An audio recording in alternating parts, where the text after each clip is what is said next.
Distinguished guests, Excellencies, Mr.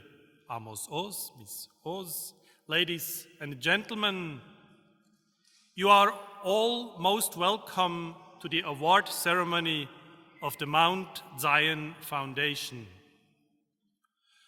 30 years ago, the first award was given here in this church of the Benedictine Monastery of the Dormition. So, dear guests, you are today present at the 16th award ceremony. Let us start with an introductive piece of music performed by the YMCA Youth Choir, directed by Mr. Mika Händler. Mr. Mika Händler and your choir, you're most welcome.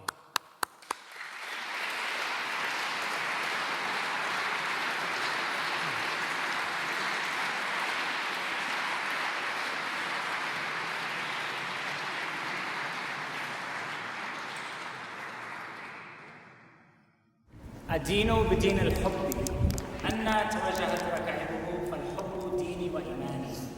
I believe in the religion of love. Wherever love is found, for love is my religion and my faith. אני מאמין בדת האהבה, איפה שהיא נמצאת, בגלל שהאהבה היא הדת והאמונה שלי. This is a Sufi chant. The words were written by Ibn Arabi in Andalusia many centuries ago, and we sing it now. Each of us are bringing our own sounds of the religion of love into one collective soundscape. So I'll ask you the same question that I asked my singers when I brought this song. What does it sound like to you to believe in the religion of love?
Thank you very much. Reverend Dr. Nicodemus Schnabel, he is the prior of the Benedictine community of this monastery, of the Dormition Abbey. He addresses this formal salutation to you. Thank you, Father Prior.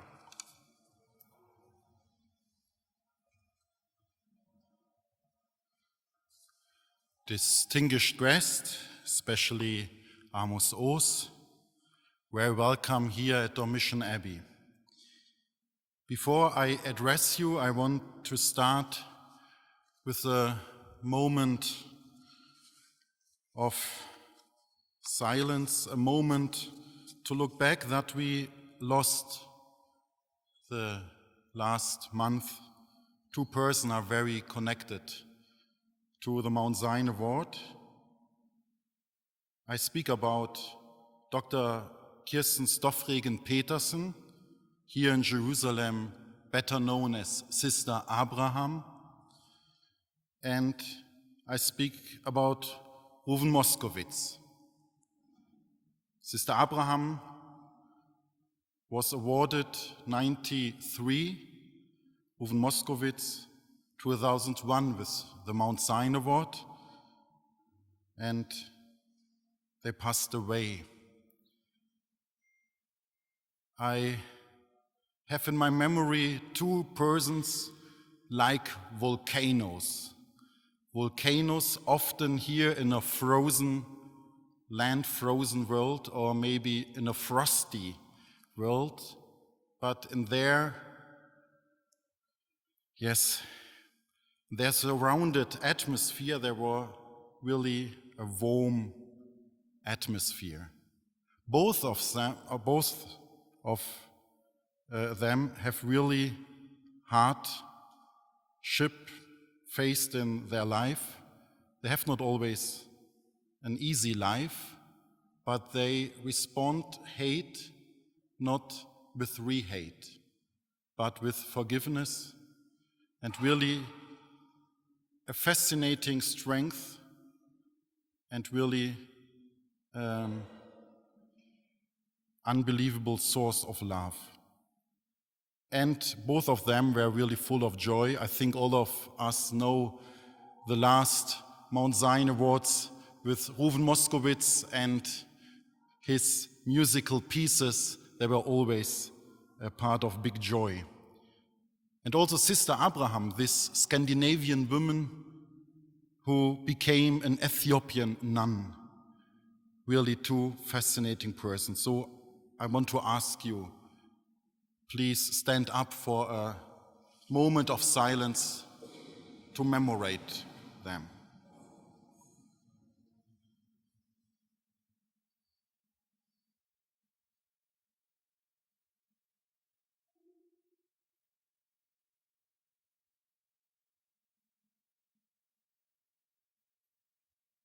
Thank you.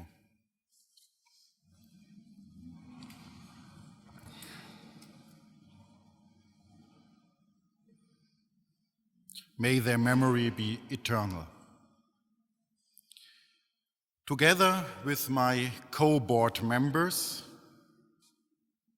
Professor Dr. Verena Lenzen from the University of Lucerne in Switzerland, and Reverend Markus Muff, you already see him, and together with the committee of the Mount Zion Award, what is presented by Heinz Thiel, the Secretary General of the German Association of the Holy Land, Rabbi Dr. David Bollack, and Professor Dr. Sari Nusebi, I want to welcome you all. You see, the committee of the Mount Zion Award, it's an interfaith committee, and the Mount Zion Award is a dialogue award, and in our committee we have this interfaith dialogue represented. First of all, I want to welcome all the former members. If I could say that, it's like a membership to get the award. I'm very, very glad that we have our first award members from the year 1987, so 30 years ago. So we have in our midst Dr. Mahmoud Abbasi, and Sister Rose Therese Sant. This is really a great pleasure that you are here with us. Thank you for your presence. I'm also happy that we have a member who was 10 years later got the award, Mr. Yitzhak Frankenthal. Thank you for your coming. I'm also very happy that I can welcome here as representative of the Friends of the Earth of Middle East, Gidon Bromberg. Welcome. Come in front, here it's a place for you. Okay. I'm very happy that we have also Yiska Harani with us. Thank you for coming. And we have the last award member, Reverend David Neuhaus. Thank you for coming. And a surprise, and we are happy that she could make it, we have also Elisheva Hemka here. Thank you for coming.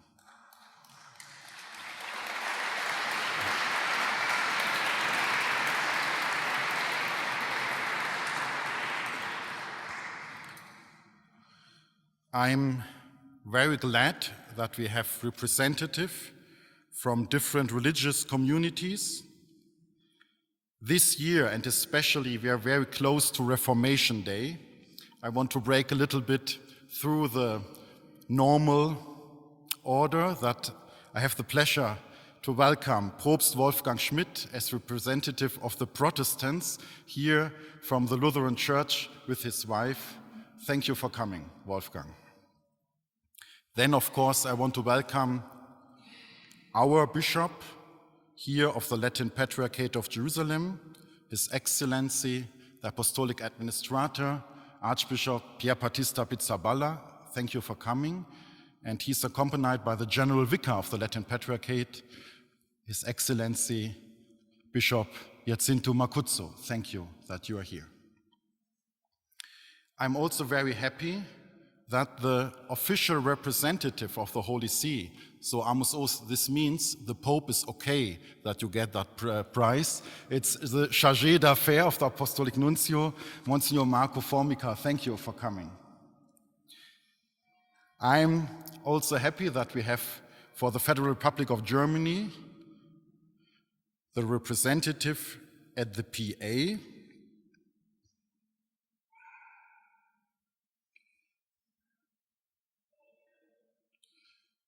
And we have also, I hope he will be here, the ambassador of Hungary with us. Thank you for coming. I'm also happy that we have Miss Neely Cohen with us, the president of the Israel Academy of Science. And I'm happy that also the press is present. In name of all, I want only to welcome Andrea Krogmann. Thank you. Now, it's a great pleasure for me to welcome you, Amos Oz, with your wife Nili Oz, your daughter, Professor Fania Oz-Salzberger, and your son-in-law, Professor Salzberger. Thank you for coming. And last but not least, it's a big joy for me to welcome my ambassador, because I'm German, who will give the Laudatio speech, Dr. Clemens von Götze and his wife, Dr. Sonja von Götze. Thank you that you come and will honor Mr. Amos Oz.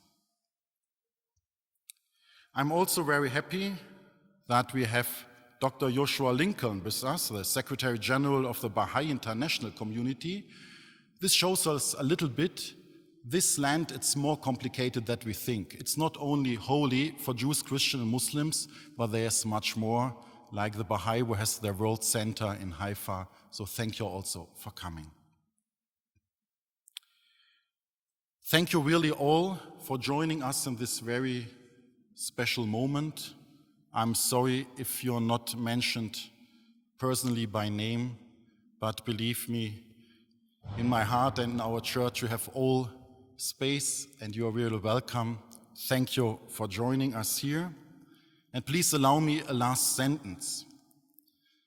I come personally from an artist's family, and my first contact with other religions, with Jews, Muslims, also with other Christian denominations, were really in my childhood to know other artists.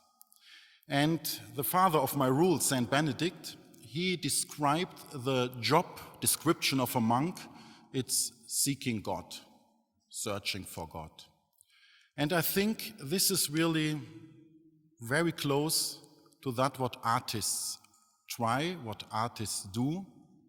Doesn't matter which religious affiliation they have.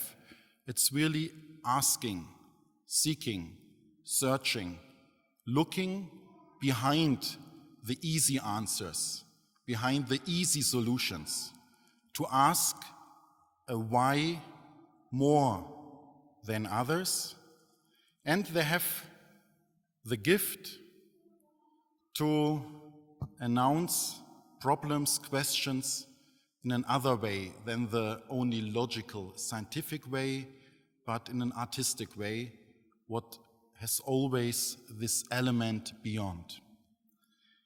And I'm very, very happy that really we award today an artist. And in my humble opinion, I guess the interreligious dialogue could be more fruitful if we hear all together more to the voice of the artists. I think all artists can teach us as religious leaders a lot about God and human mankind. Thank you.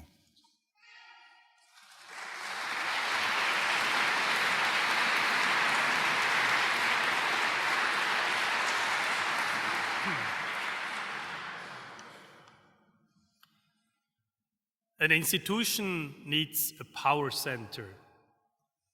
The power center of the Mount Sinai Foundation is Professor Dr. Verena Lenzen.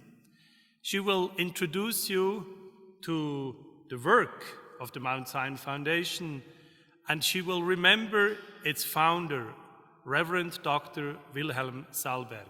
Please, Verena.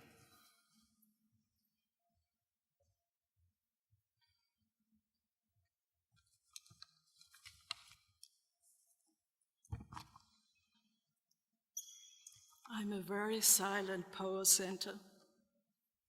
So, dear Amos Oz, dear ladies and gentlemen, in 1986, the German Reverend Wilhelm Salberg, son of a Jewish father and a Christian mother, created the Mount Zion Foundation. Every other year, this foundation grants a Mount Zion Award to persons of Jewish, Muslim, or Christian origin who have significantly contributed to the mutual understanding of the religions and cultures in Israel and Palestine. There were three decisive impacts on the life of Wilhelm Salberg. At first, his experience of persecution and discrimination under the terror of National Socialism, as well as the effective help of certain people who acted by the rules of true Christianity. Secondly, in 1949, his decision to take holy orders. Finally, it was the Second Vatican Council which inspired Salberg, then 45, to take up Jewish studies at the Martin Buber Institute in Cologne. There, as a young student, I met him, and he immediately impressed me with his highly motivated engagement in the Christian-Jewish dialogue. This attitude keeps the memory of his striking personality alive to me. I could never have imagined then, many years later, as the head of the Institute for Jewish Christian Research at the University of Lucerne, I should have the honor of conferring a prize in his name. After the horrors of Nazi Germany, Wilhelm Salberg perceived the Council Declaration Nostra Aetate in 1965 to be a turning point in the relationship between the Catholic Church and Judaism. Here, for the first time, a council acknowledged the deep roots that Christianity had within Judaism and the fact that both religions represented the same spiritual heritage. It called for a brotherly dialogue between the religions and for deep respect towards one another. The Church condemned all expressions of hatred, all forms of persecution, and all manifestations of anti-Semitism. The document stressed that Jesus, Mary, and the disciples were Jewish. It criticized every negative representation of the Jews in the Passion narrative. But until today, one person was forgotten in the Jewish-Christian dialogue, and this was Judas Iscariot. The medieval representation of Judas has had its fatal influence over the centuries. In Western art, Judas became a standard image of the enemy. In popular religion, he was the incarnation of evil and betrayal. Passion plays have provoked programs over and over again, and Judas became the scapegoat. In the history of anti-Judaism, the negative image of Judas has played a central role up to the 20th century, and only few authors, like Friedrich Hebbel, Max Brod, or Walter Jens, criticized this negative cliché. In 1922, Joseph Klausner published the first Jewish monography in Hebrew on Jesus of Nazareth. For the historian and religious scholar, Jesus was a teacher of high morality and an excellent preacher in parables. And who is Jesus in the eyes of Amos Oz?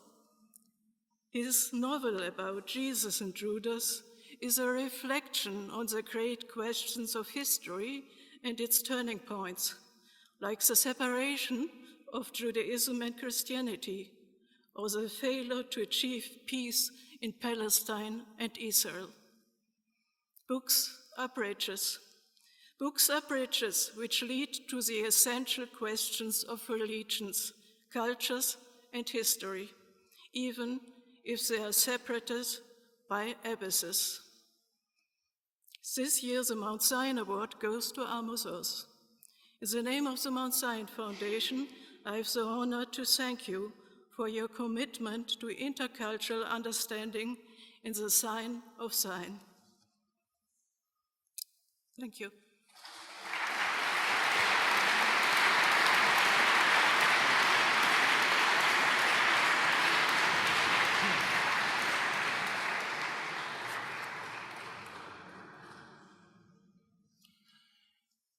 His Excellency Dr. Clemens von Götze is the ambassador of the Federal Republic of Germany to Israel. We thank you for your laudatio, and we appreciate very much your presence and your contribution to this award ceremony. Please.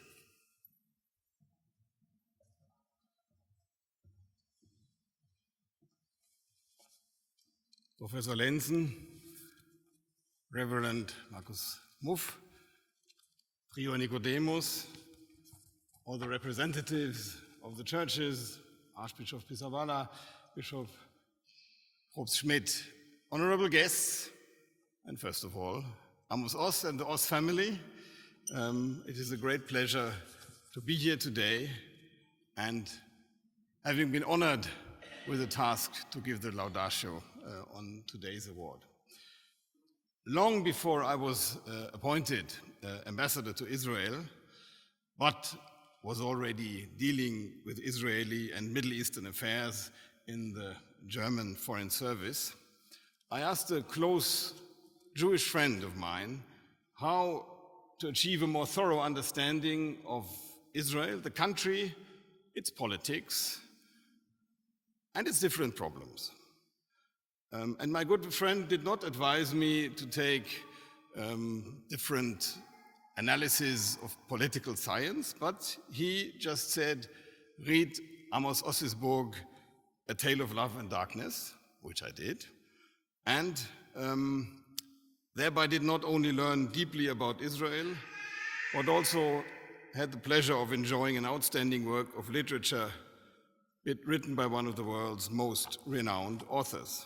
So very right he was, my Jewish friend, with this hint he gave me. Amos Oz does not only tell compelling stories of personalities, characters, and emotions, but intertwines them also with the history of the state of Israel, of the Jewish people, and with the traces that the long history left on the country and its politics until today. And thus I'm more than pleased and honored to have been given the opportunity today to hold today's Laudatio on you, dear Amos Oz. The name of the prize and the place where it is bestowed upon you today could not fit better for your novel Judas, because Mount Zion, we all know, is special and holy to all three Abrahamic religions. Reverend Dr. Wilhelm Saalberg, who established the Mount Zion Foundation and this award, and we just heard from Professor Lenzen about Reverend Saalberg, once said, "Zion is the symbol of the Spirit of God, which leads us to new ways in the future that we might still be afraid of today." And with new ways, he obviously referred to his hope for dialogue between the religions and, of course, for their peaceful coexistence. Amos Oz, your book, Judas, contributes to this dialogue, to say the least. A part of the book deals with the relation between the Jewish and the Christian religion and gives new impulses for the discussion between us on this subject. But beyond this, Mount Zion also plays a role as a physical place itself in the story. More than once, the main characters come here. Right at the beginning, in a rather surrealistic dream, the main character, Shmuel, meets Stalin on top of the tower of the abbey here, right above us. In his dream, Shmuel is called a traitor by Stalin, which already refers to another central theme of the novel, but to that I'll come later. And also, Shmuel is coming back here with Atalia for business reasons and also joins her on the Mount Zion and so on. So we are in the perfect place for this wonderful ceremony, and we are here to honor a very special and powerful work of yours, dear Amos Oz.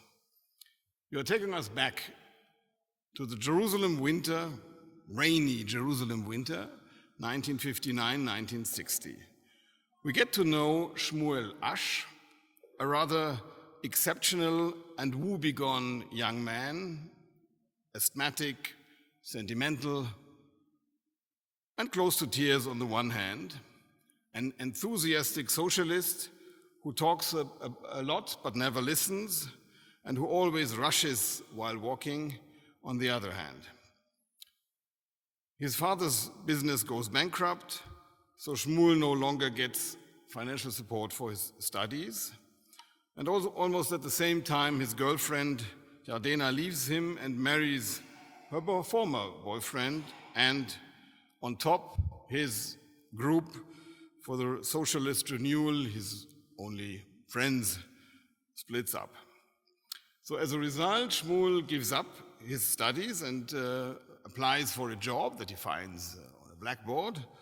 And this job requires him to move to a rather isolated house in Jerusalem and give company and conversation for an old handicapped man named Gershom Wald.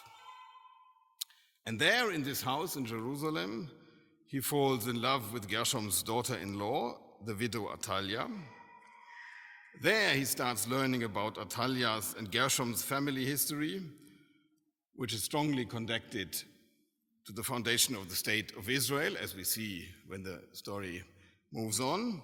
And there he continues struggling with the questions that occupied him before and left him restless already during his studies at university. In his master thesis, he had started at university already, about Jesus in the perspective of the Jews, he had approached a subject that even after abandoning his studies does not get out of his head. The role of Judas Iscariot and the question whether he really was a traitor, as he is depicted in the Christian religious historiography. You, Professor Lenzen, mentioned that already. Shmuel asks himself if maybe Judas was even the most faithful among Jesus' disciples, and maybe Judas just wanted to prove Christ's greatness, believing that he could simply walk away from the cross after his crucifixion and hence show Jerusalem, the whole Jewish people, and the world that he was the chosen one. In Shmuel's view, Jesus never intended to found a new religion. Shmuel says in the book, he was born as a Jew and he died as a Jew. He never set a foot into a church.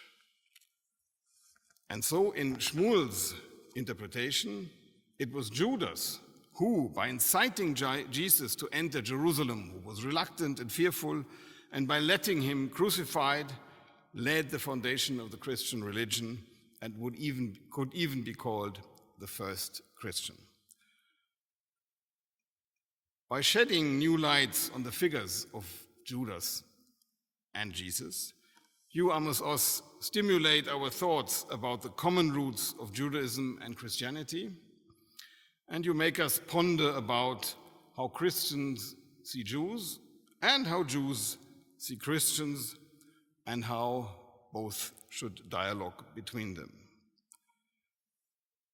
But the novel is not only about Jesus and Judas, about religion and about the relationship between Christians and Jews, or between the three Abrahamic religions among them. The book also tells us about history, philosophy, human characters, personalities, and sentiments.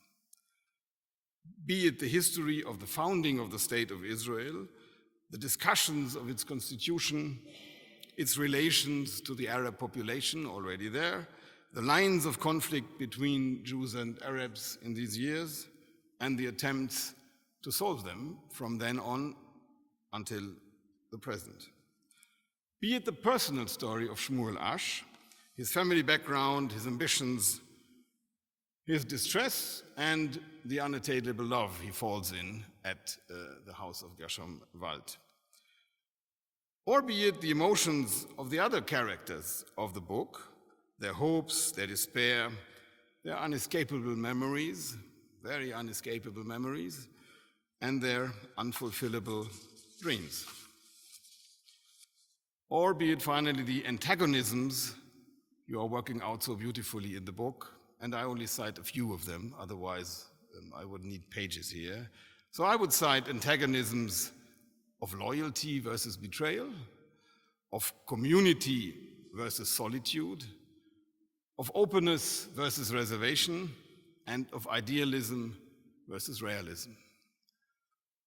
And betrayal is maybe the most important subject of the book, the most central theme of the novel. Shmuel feels betrayed by his girlfriend Yardena. His father was betrayed by his former business partner. Shmuel is called a Judas, a traitor, by Stalin in his dreams here in this building, because he let his socialist renewal group fall apart. Jesus is traditionally regarded to have been betrayed by Judas Iscariot. And finally, Athaliah's father, Shaltiel, is called a traitor because he was looking for alternative solutions to the Jewish people, for the Jewish people, to live in peace with the Arab population, and therefore rejected the idea of a sovereign Jewish state. And with all these very intricate and complicated lines of story you are telling in the book, the novel invites us to consider where betrayal starts and ends, whether deviation from the mainstream is already betrayal, but also whether the most fervent follower can turn into a traitor by overzealousness. With Shmuel's eyes, it is not so easy to stick to what seemed to be the obvious and to judge easily whether somebody is a traitor or just the opposite. What if Judas really was Christ's most loyal believer who wanted nothing more than to prove the greatness of Jesus? What if Shealtiel Abrabanel, Atalia's father, only wanted to express that knowing each other closely and living commonly can solve misunderstandings and conflicts? What if he had the same vision as the other leaders of the Jewish agency, namely to find a home for the Jewish people in the Holy Land, but just choose and promoted a different way of getting there? The novel Judas is not offering easy answers to all these questions, but it inspires us to ask these questions, ask ourselves these questions, including very difficult ones, and those that request a dialogue on the way to finding an answer, and also those questions that even might receive an unwanted reply. It's about to open our minds for unconventional perspectives. Dear Amos Oz, your tireless commitment for peace and dialogue. In this struggle, you count on the power of words and reason and reasoning. Our federal president, Frank-Walter Steinmeier, once called you an important chapter within the world's rational spirit, the Weltgeist. With your works being translated into all major languages of the world, you carry your message to almost every corner of the planet. And while on that way, you teach us about the Jewish people and about the state of Israel. And you do this with tireless endurance and courage. And you do it in a way that really interests us all and really moves us. So in your novel, Judas, you challenge us all, but you challenge also your own people, the Jewish people, by questioning truth hitherto taken for granted. You do this, and I may say so openly, despite the risk of being called a traitor yourself. The novel Judas is a call not to comfortably stick to common and easy beliefs. It is a call for dialogue and for approaching each other. Although the personalities of your story do not approach, they all leave each other in the end. All of this is needed today as much as it was in the past, here on Mount Zion, in the Middle East, and in the world as a whole. As already cited, the founder of the Mount Zion Foundation and Award, Reverend Dr. Wilhelm Saalenberg, admonished us all, to search for new ways to the future of which we shy away. And that is exactly what you have done, dear Amos Oz, with your novel, Judas. Congratulations.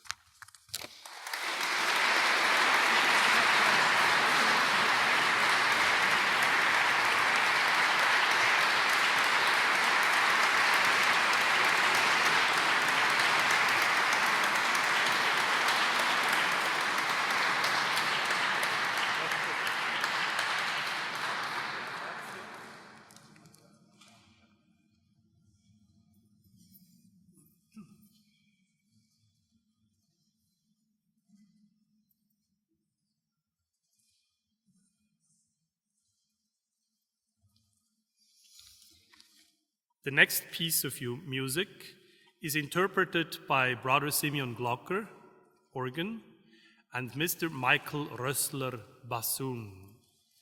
They interpret from Michel Corrette, first sonata, first part from Les délices de la solitude.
Dear Mr. Amos Oz, distinguished guests, it is the right moment now to honor the winner of the 16th Mount Zion Award, Mr. Oz. Please come.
Mr. Oz, the board of the foundation and everybody else, thanks you for your important work. The board and the committee of the foundation, of the Mount Zion Foundation from Lucerne, Switzerland, are proud to donate you the amount of 20,000 euros.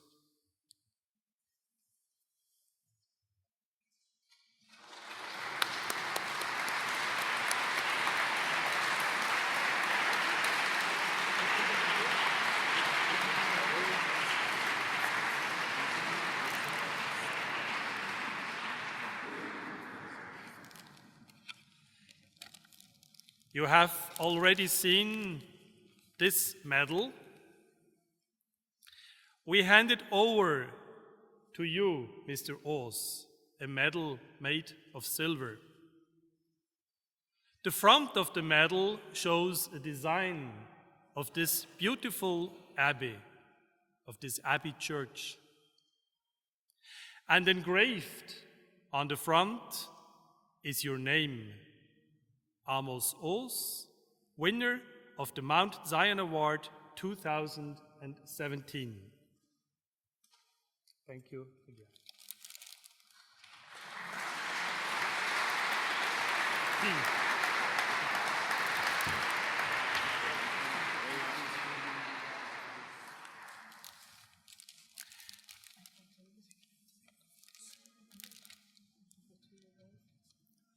We are curious now to listen to your words, to your speech. Thank you, Mr. Oz.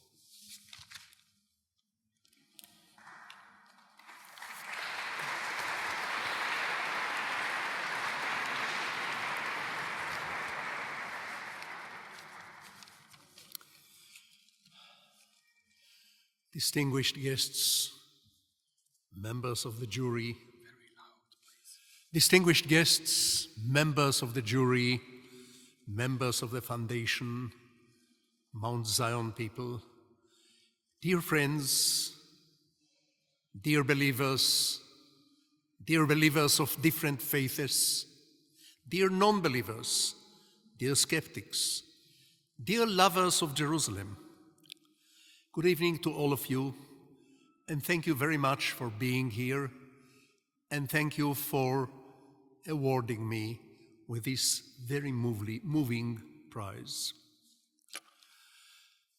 I will focus this evening on Jews and Christians, although believe me, I have a lot to say about Jews and Muslims and about Muslims and Christians, but those other topics will have to wait for another opportunity. The story of Jews and Muslims, by the way, is not an easy one, but it is much, much easier than the story of Jews and Christians. As my great uncle, Professor Klausner, used to say with deep and painful irony, thank God we Jews, we have only killed the Christian God, we have not killed the Muslim God. So let us talk about Jews and Christians. For many centuries, even millennia of hatred, fear, persecution, there was no real dialogue between Jew and Christian.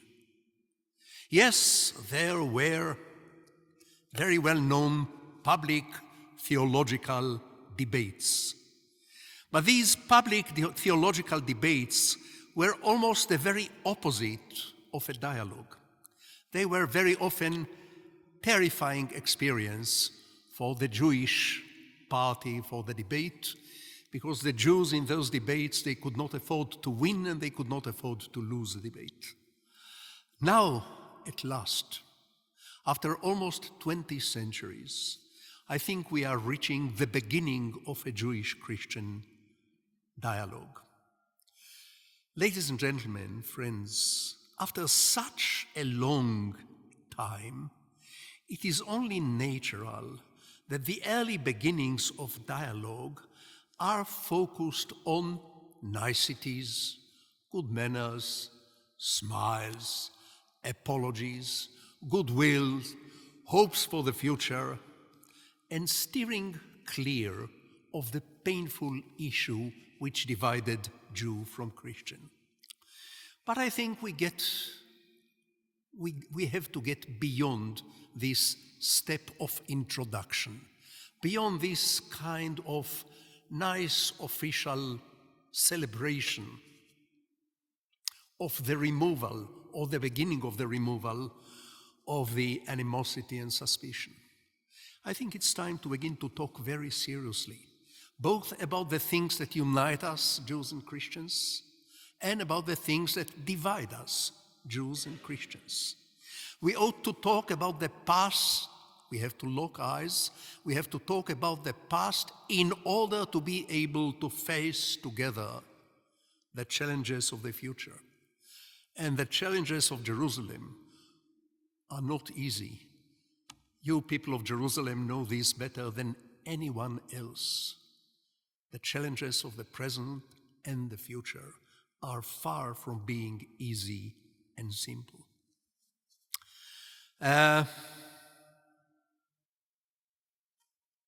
We ought to talk. We ought to talk about faith and about faithlessness, about different ideas of redemption, and about different solutions. We have to talk about what can we do together. What can be done in this painful, bleeding, tormented world, which is getting more and more fanatic from many different angles, many different kinds of fanaticism. But all fanatics have a certain common denominators. All fanatics, whether they are religious fanatics, or ideological fanatics, or environmental fanatics, or chauvinistic fanatics, every one of those is a walking exclamation mark. Time to deal with fanaticism, which I regard as the major malaise of the 21st century and the major danger of the 21st century. Jews and Christians and Muslims and ideologists and world reformers and idealists and well-meaning people have to be very aware of a certain fanatic germ, a certain fanatic microbe, which is concealed somehow in every believer, in every idealist, in every world reformer, in every well-wishing person, perhaps in every human being, period. When I was a 7-year-old kid, my wise grandmother, Shlomit Klausner, explained to me in very simple words the differences between Jew and Christian. She said, "You see, my boy, the Christians, they believe that the Messiah have been here once and he will come again one day soon. We Jews, we happen to believe that the Messiah had not yet been here. Over this," said my grandmother, "you cannot imagine, my boy, how much hatred, persecution, bloodshed, animosity. Why," she said, "why cannot all of us Jews and Christians just wait and see? If the Messiah comes saying, 'Hello, it's nice to see you again,' the Jews will have to admit that they were wrong. If, on the other hand, the Messiah will come saying, 'How do you do, people? Nice meeting you,' the entire Christian world will have to apologize to the Jews. Until then," said my grandmother, "let's live and let live. Let us look each other in the face, and yes, let us tolerate each other. Let us be very curious about each other."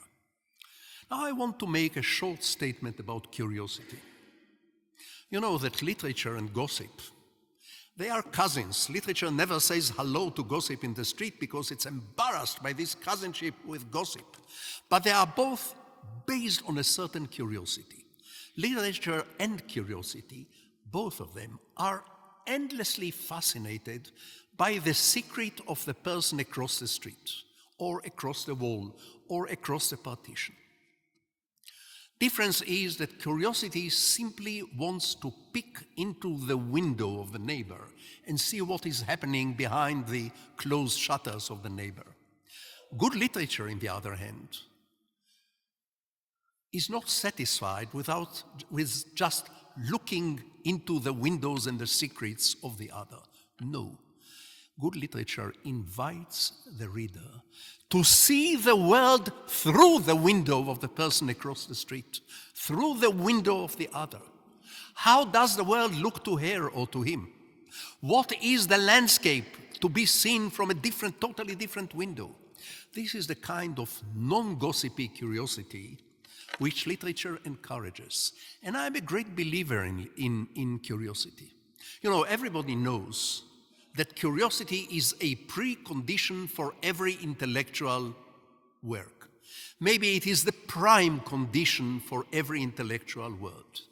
But may I take it one step further? I happen to believe that curiosity is also a prime moral virtue. I believe that a curious person is a slightly better human being than a person who is not curious. A curious person is a better spouse, a better parent, a better neighbor, a better partner, because a curious person asks herself or himself from time to time the question, what if I were here? What if I were him? What if I were them? In other words, a curious person tries from time to time to view the world as it might be seen through a different window, totally different window.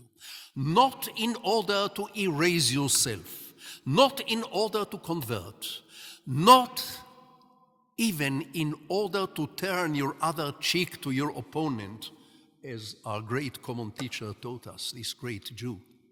No. Just in order to try to meet the other somewhere halfway. Curiosity.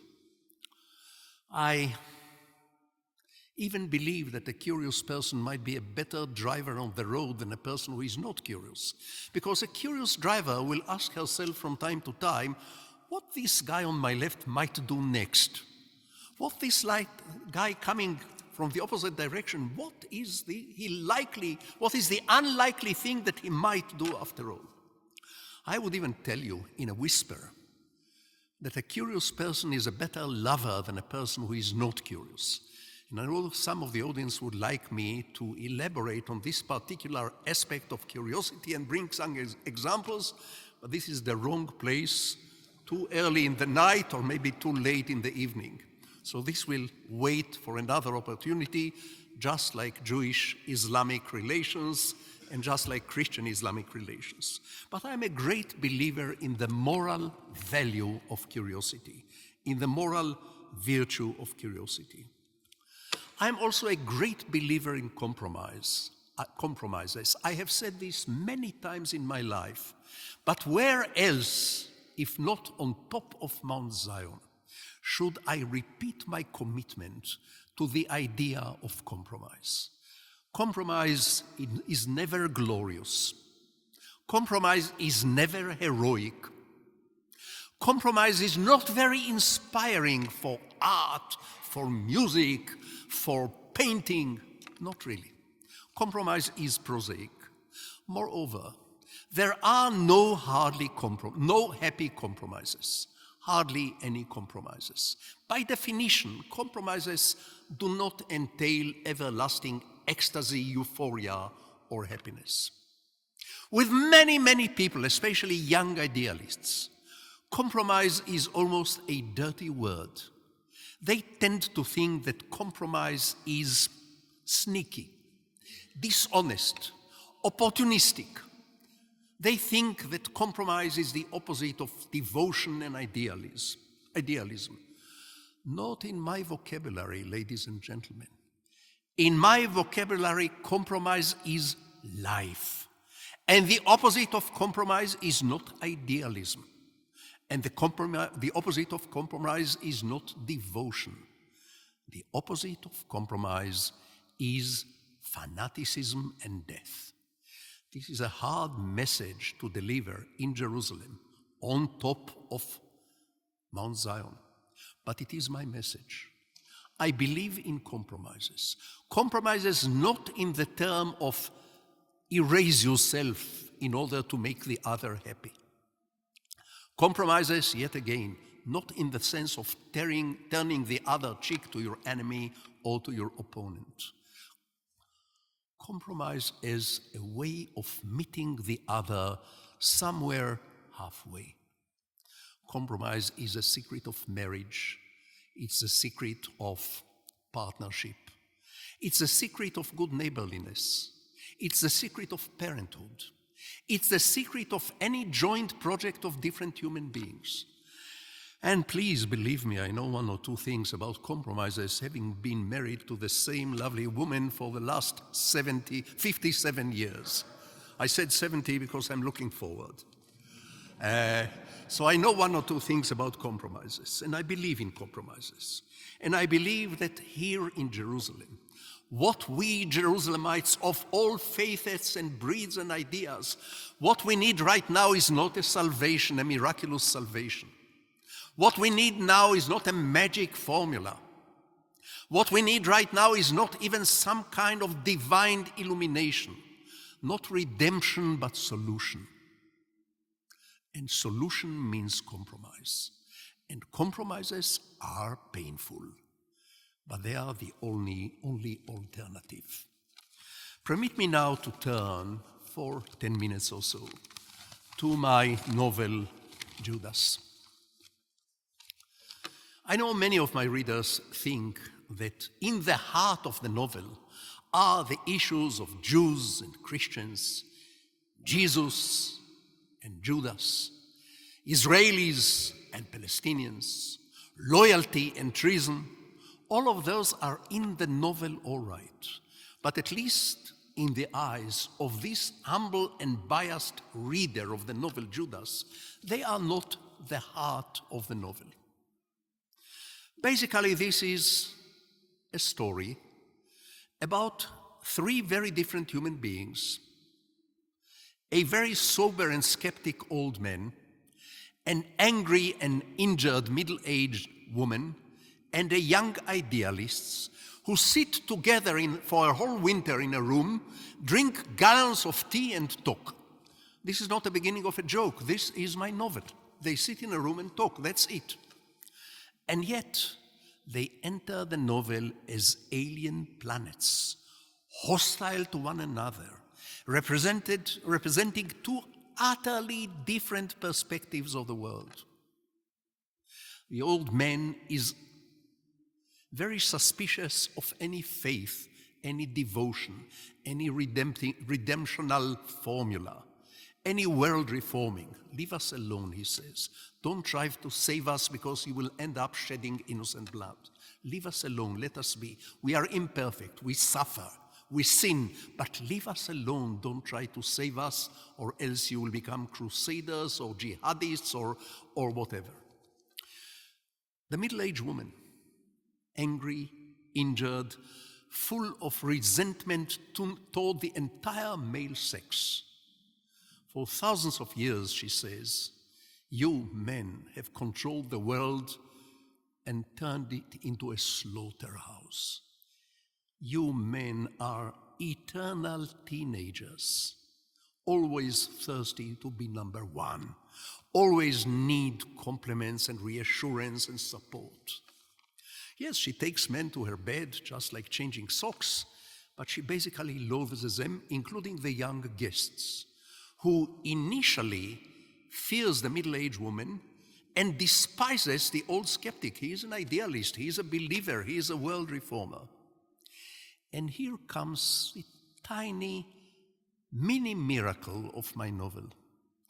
In the course of 3 months, these three strangers, these three different planets, they become not only friends, they almost love one another in the end.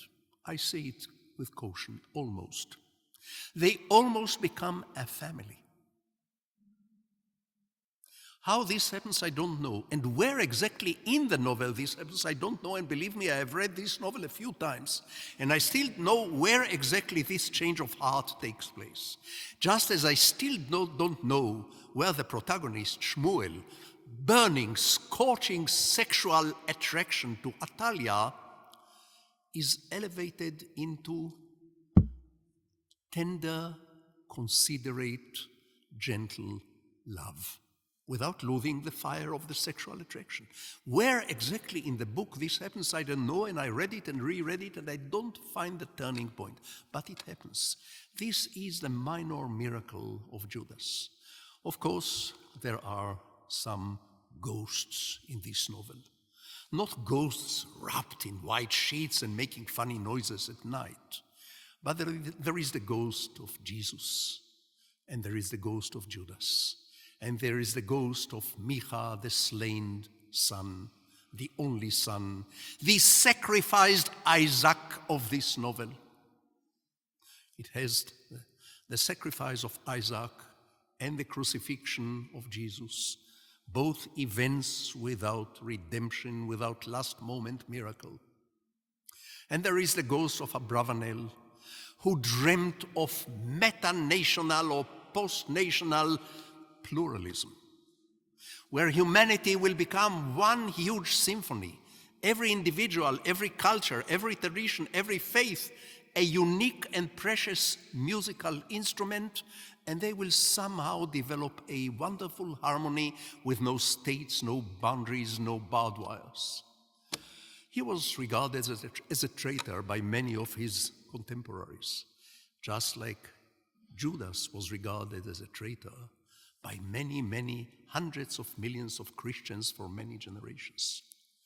None of them was a traitor in the eyes of the protagonist, Shmuel. None of them was a traitor in my own eyes. But none of them is an angel either. I think Abravanel is naive, and I think Judas, and I'll come to it in 5 minutes, Judas, Shmuel ashes Judas. No, he is not a traitor, not at all. But he has a certain fanatic grain inside him. Some readers draw an analogy between the traitor Abravanel and the traitor Judas. Not in my reading. In my reading, Abravanel is very close to Jesus. He believed in universal love. He believed in universal brotherhood. He believed in non-violence just like Jesus. Whereas Shmuel, the world reformer, the one who has a formula of saving the world in one go, he is the one who is closer to Judas in this novel. However, in Western history, in the history of the Christian world, Judas is the ultimate traitor, the most ugly, the most loathsome, the most mean, the most despicable, greedy, conscienceless, cunning, sly, pretending, loathsome. In every Christian world, and I've checked it in many dictionaries, in every Christian language, the word Judas is synonymous to the word traitor. You call a person Judas, you are spitting in his or her face by calling them Judas. And indeed, in all the 30 languages into which this novel is translated, the title is simply Judas, Judas, Judas, except Hebrew. If I call the novel Yehuda, which is the Hebrew for Judas, people will not see anything special about this. Yehuda is like Shimon, Simon, or like Levi, or like Menashe. It's a very current first name among the Jews then and now. A fair disclosure. My father's first name was Yehuda Aryeh. My son is named after my father, Daniel Yehuda Aryeh. So, ladies and gentlemen, standing before you is the son of Judas and the father of Judas, no less. No wonder I've always been sensitive to the connotations of this name. Judas of the Gospels is the Chernobyl of Christian anti-Semitism, and unfortunately, recently, he's becoming more and more popular among Muslim Jew haters, Jew-hating preachers. This story has been contaminating the minds, the hearts and the feelings of hundreds of millions of people for the last 2,000 years.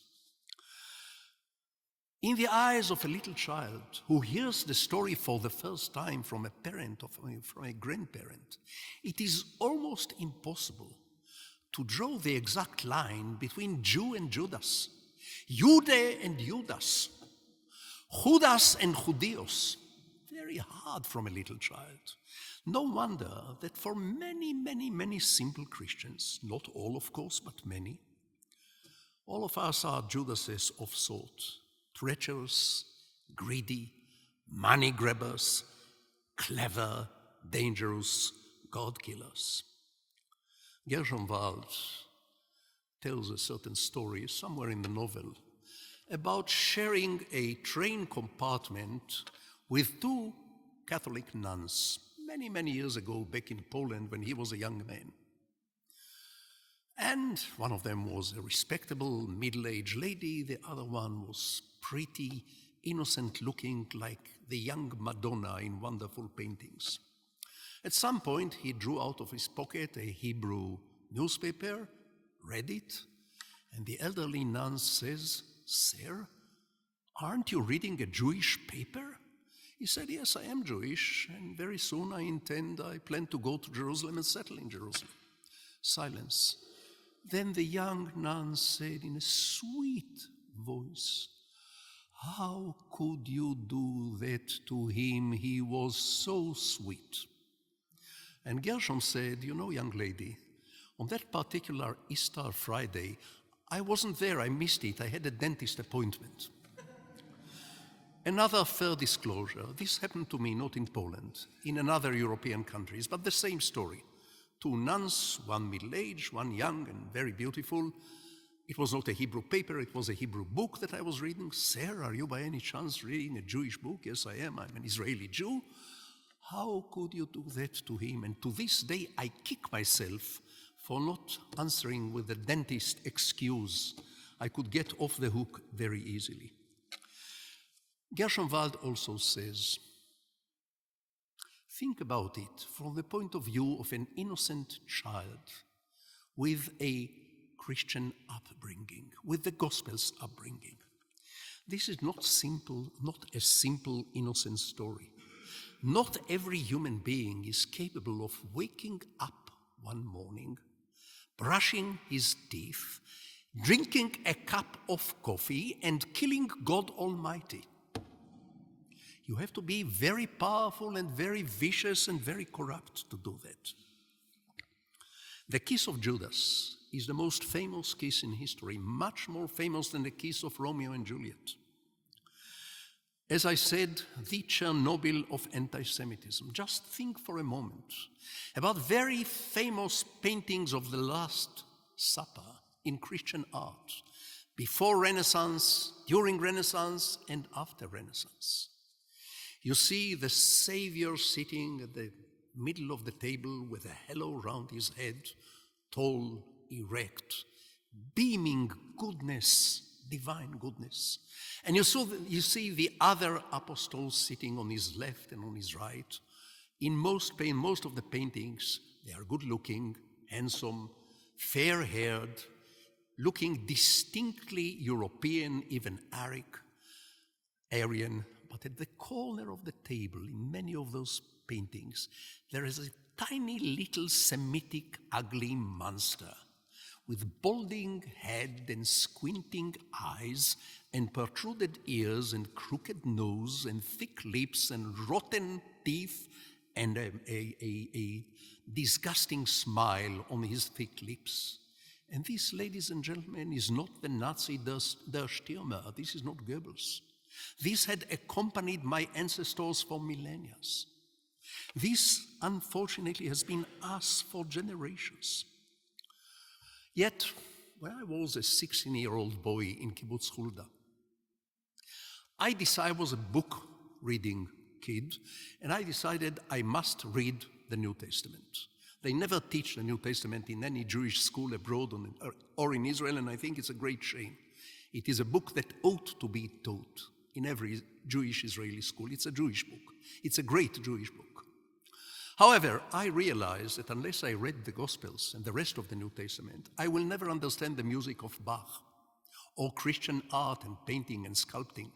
I will never even understand the novels of Dostoevsky. So while the other boys, my classmates, were playing basketball or chasing the girls, I, who was hopeless in both, I went to the library and found comfort in Jesus. I read the Gospels. I loved Jesus from first sight. His tenderness, his sense of humor, his marvelous simplicity, his warmth, which came to me across the pages. I loved him. I did not agree with him, but that's only regular. Two Israelis never agree with one another in this country, not in those times and not in these times. I disagreed with him about the vision of universal love. I disagreed with him about violence being the worst evil in the world. In my book, the worst evil is aggression, not violence. Violence is the child of aggression. Aggression is the mother of all wars, to quote Saddam Hussein or to misquote him. So my rival in this world is not violence per se, it is aggression. And aggression, yes, aggression sometimes must be repelled by force. Close brackets. I loved Jesus, but I was infuriated by the story of the betrayal, the 30 pieces of silver, the kiss. And I was infuriated not as a Jew, not as an Israeli. It was the little detective, the little amateur detective inside me, which was raged about this story. First, I asked myself, how much money exactly were the most famous 30 pieces of silver in history? There was no Google in those days, and I'm not even very good at using Google today. But it was easy to find it in the books that the famous 30 pieces of silver in the last decades of the Second Temple were roughly the equivalent of 600 euros today. It's a handsome sum of money, but for a wealthy man like Judas, this should not be an irresistible temptation. Unlike the other apostles, he was not a poor, penniless fisherman from Galilee. Christian sources are telling us that he was a wealthy landowner from Judea. Why would he be tempted to sell his Lord, his Master, his God, his teacher, his Father for 600 euros? And if he was so corrupt that even 600 euros were irresistible to him, why would he go and hang himself immediately after? Didn't work for me. And less than all, why should anyone offer Judas even one piece of silver, even 50 cents, in order to kiss Judas, thus identifying him to the men who came to arrest him, when there was no need to identify Judas? He was well known all over Jerusalem. He preached in street corners. He created, violent scandals a few hundred meters from here at the gates of the temple by violently turning over the tables of the money changers. He forgot for a moment that he never believed in violence, and I love him for that, for being human. So the whole of Jerusalem knew him. Why the kiss? Why the money? Why the ransom money?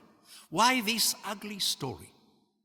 And after all, Jesus did not try to conceal his identity or to flee or to hide. He was not wearing a sombrero. He did not tell the people who came to arrest him that he was not Jesus, he was Donald Trump. Why the kiss? Why the pieces of silver? I was angry. It accompanied me for many years. Now, Shmuel Ash has a different idea. Shmuel Ash proposes that Judas never betrayed Jesus. He was dispatched to Galilee by the priesthood in Jerusalem to spy after this scandal maker villager from Galilee. We hear all sorts of rumors about miracles and more followers. Go check him out. So he dressed himself in rags and barefoot and joined the group and converted. He was born again. He turned into a deep believer in Jesus as the Redeemer, as the Messiah, as the Son of God. But being a man of this world, unlike the others, he was in a position to tell Jesus, listen, if you go on making miracles in provincial Galilee, you could go on for 200 years, this will not change the world. You have to go to Jerusalem. You have to work a first-class miracle, the miracle of all miracles. And you have to perform this miracle prime time on television. Passover Eve, Friday before the great holiday, when the city is flooded with hundreds of thousands of pilgrim makers. Jews and non-Jews and Roman soldiers and Hellenizers and Greeks, everybody. You have to get crucified, and in front of the whole city and in front of the whole world, you will walk off the cross alive and well, and the whole world will kneel, and you will say to them one simple sentence: love one another, and this will be the beginning of the kingdom of heaven. After this, there will be no need for more miracles. After this will be the end of days. This will be the kingdom of heaven. Jesus was reluctant. He was afraid. He was afraid of Jerusalem. Jerusalem have seen many redeemers before him. Every other Jew is a potential redeemer. Even today, every one of us, his or her personal formula for immediate redemption. So he was reluctant. He was even afraid of death. Very human fear of death, and the Gospels are full of manifestations of Jesus, claiming that he is not sure of himself. Is it really me? What is going to happen to me? Maybe I should not go to Jerusalem. It was Judas who said, go there, show them. You have revived the dead. You have healed the sick. You have walked on the water. You will show them. You walk off the cross. Your Father will get you off the cross, and this will be the redemption of the world. Reluctantly, Judas and the others, they go to Jerusalem. Jesus and the others, they go to Jerusalem, and Judas has to pull a lot of strings in order to arrange prime time crucifixion for Jesus, because in Shmuel Ash's version, neither the Romans nor the priesthood are terribly impressed by this Galilean prophet. Another one, another God-sick Jew like all the Jews. Judas had to make many telephone calls and use his good connections to arrange this prime-time crucifixion. And Jesus goes on the cross and remains on the cross and bleeds on the cross and weeps on the cross. And the crowd is beginning to disperse because it's very hot and because it's the eve of Sabbath and the eve of the holiday. And Judas standing at the feet of the cross saying, show them, do it now. Right now, immediately, do it. That's the time. And Jesus pulls at the nails, pulls with his injured hands and legs. And then he said the most famous sentence in human history: "Oh God, why have you forsaken me?" These words could, according to Shmuel Ash, these words could only be pronounced by someone who believed, or at least half believed until the last moment, that yes, his Father will get him off the cross. So, Jesus, Son of Man, as he calls himself again and again and again in the Gospels, Jesus dies on the cross.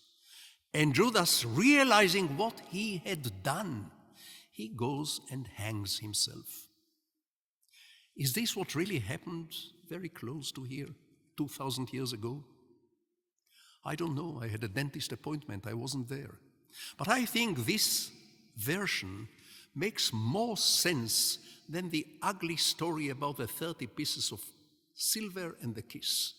The worst story ever told. No other story throughout history, no other single story is responsible for so much bloodshed, pogroms, persecution, inquisition, discrimination, hatred, slaughter, mass murder, and maybe a Holocaust. It's a bad story. A good editor should have edited it out. It's full of racist stereotypes. However, in Shmuel Ash's version, Judas is not a traitor. In fact, in Shmuel Ash's version, paradoxically, Judas believed in Jesus much more than Jesus believed in himself. Jesus has doubts about going to Jerusalem and about getting crucified. Doubts and fears. Judas has none. But my Judas is no angel in my eyes, at least, in the eyes of this reader. He is no saint. He is not guilty of treason, but he is guilty of fanaticism. He insisted that he wants redemption right now. Redemption today. Redemption before sunset. Immediate redemption. Very Jerusalemite, then and now. Very dangerous, then and now. Let me conclude by repeating what I said at the opening of my remarks. Ladies and gentlemen, I love Jesus deeply. I disagree with him on many things. I hate the story about the pieces of silver and the kiss and the God killing. I hate this story. And I believe, hard to say here on Mount Zion, but I will say it, I believe not in redemption, but in solutions in the plural. I believe what Jerusalem needs today, right now, is not redemption. Pragmatic, practical, painful solutions. Yes, compromises.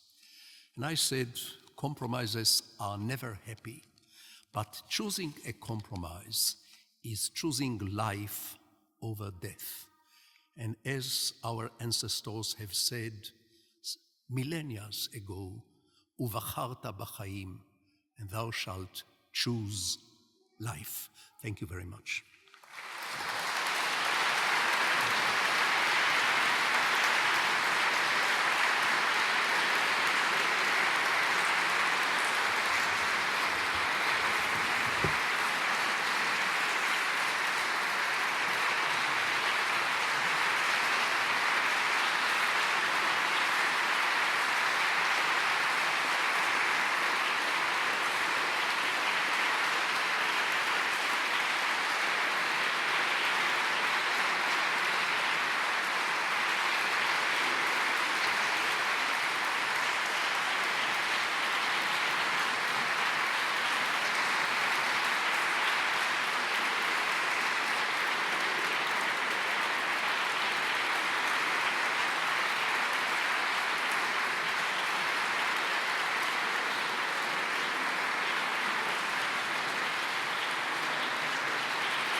And once again, YMCA Youth Choir.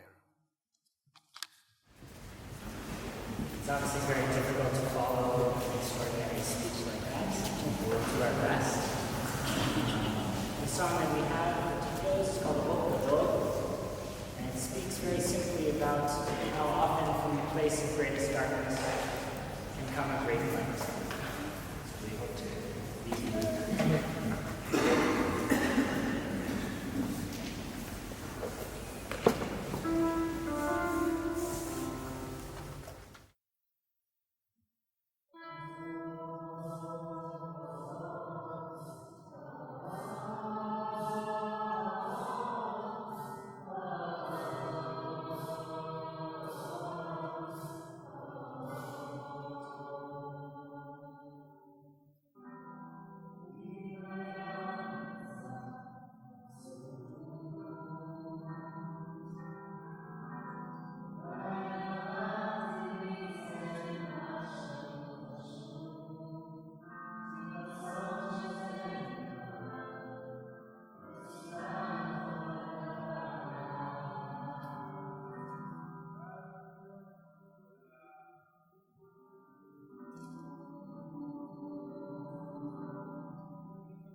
Distinguished guests, a few words of thank.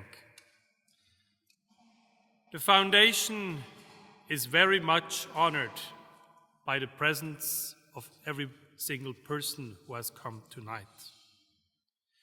We appreciate very much your friendship and your common commitment for peace and understanding among different people and different religions. We have heard it. It was impressive. We have to search for solutions.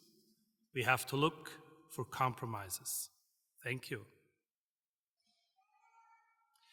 It is our duty to thank mainly the monastic community of this Benedictine monastery. Father Nicodemus and his confreres, you are extraordinary hosts. Thank you. Many persons have collaborated to organize this award ceremony. We have to thank the choir and his director, Mika Händler. Thank you very much for your impressive music.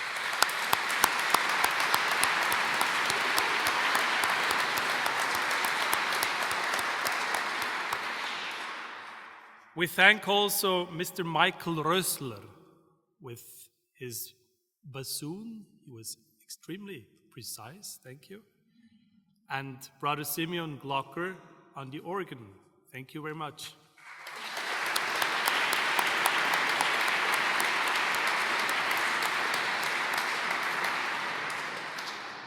We should not forget all the volunteers working for the Abbey. Instead of having a free Sunday, they have worked for all of us.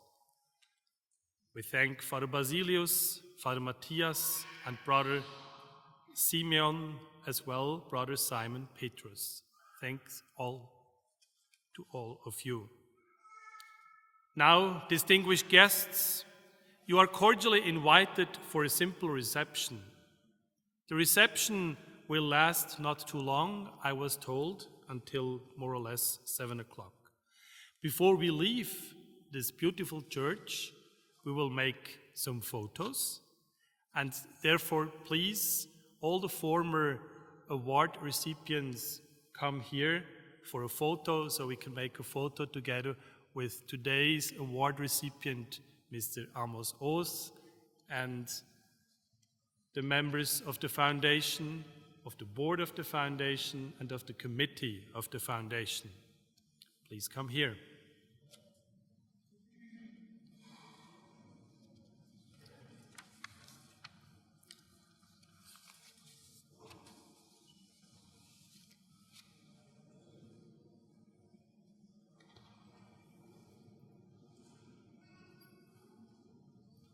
I think we have to make 2 rows. I think we have to make 2 rows. Ja. Müssen, glaube ich, 2 Rows. Das wird sehr lustig.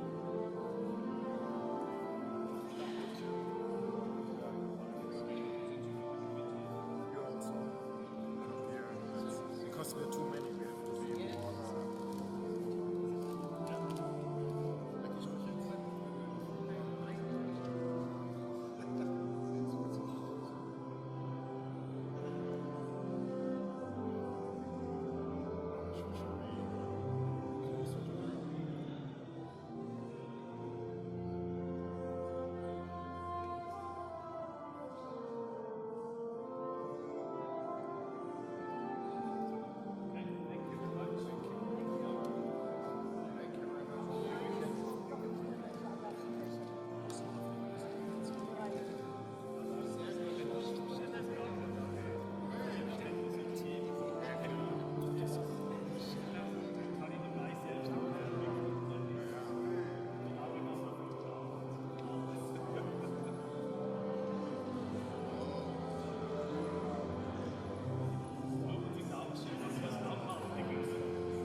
sehr für eine Foto.